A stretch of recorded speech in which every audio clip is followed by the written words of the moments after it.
Hi guys, তো কেমন আছো তোমরা? আশা করি সবাই ভালো আছো, আমিও ভালো আছি। তো আজকে আমরা চার বন্ধু মিলে এক জায়গায় যাচ্ছি। সেই জায়গাটা কোথায় চলো জেলে দেখা যাবে, কিন্তু তার আগে আমরা এই হাই রোডে উঠে না সত্যি খুব ভালো ভিউটা এনজয় করতে করতে যাচ্ছি। অনেকক্ষণ ট্রাভেল করলাম, আমার বন্ধুরা তো ফোন ঘাঁটতে ঘাঁটতে যাচ্ছে।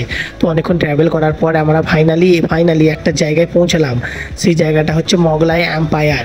এই জায়গাটায় আমরা এই প্রথম এলাম আমরা এই চার বন্ধু মিলে। এই জায়গাটা আমরা রাস্তায় যাওয়া আসার পথে না অনেকবার দেখেছি, কিন্তু কখনো আসা হয়নি। আর খুলেছে প্রায় 8 থেকে 10 মাস হবে এটা খুলেছে। তো এই ফার্স্ট আমরা এই উপরে উঠলাম, উঠে দেখি কীরকম ভিউ রয়েছে, কাদের নিয়ে আসতে পারো, ফ্যামিলির জন্য কীরকম জায়গাটা রয়েছে। এই প্রথম ভেতরে ঢুকলাম, সত্যি ফ্যামিলির জন্য জায়গাটা খুবই ভালো রয়েছে। আমরা তো চার বন্ধু মিলে এটাকে কবজা করে নিয়েছিলাম, মস্তি করছি, এনজয় করছি আর মোমেন্ট বানাচ্ছি। তো আমার বন্ধুকে নিয়ে পাঠালাম যে কিছু নিয়ে আসতে, মেনু কার্ড নিয়ে গেল যে কিছু অর্ডার নিয়ে আসবে। তো আমরা নাস্তা পানি করে নিয়েছিলাম বিকেলের দিকে। তো আমাদের বন্ধু দেখা যাক কী অর্ডার দিল, আমি তো ঠিক জানি না। ও আমাদের বন্ধু রোল অর্ডার দিয়েছে, চলো আমরা সবাই মিলে রোলটাকে এনজয় করি। আর রোলটা এনজয় করতে করতে অনেক হাসি মজাক হচ্ছে। তো হতে হতে আমরা ভাবলাম যে এই জায়গাটায় ফ্যামিলি নিয়ে আসা যাবে কি যাবে না। সত্যি ফ্যামিলি নিয়ে আসা যাবে, জায়গাটা খুবই ভালো। হ্যাঁ, নিজের প্রিয় মানুষদের নিয়ে জায়গাটায় তোমরা এসে সময় কাটাতে পারো আর অনেক কিছু টেস্ট করতে পারো। আমরা তো জাস্ট খেয়ে টুকটাক নাস্তা করে বেরিয়ে গেলাম।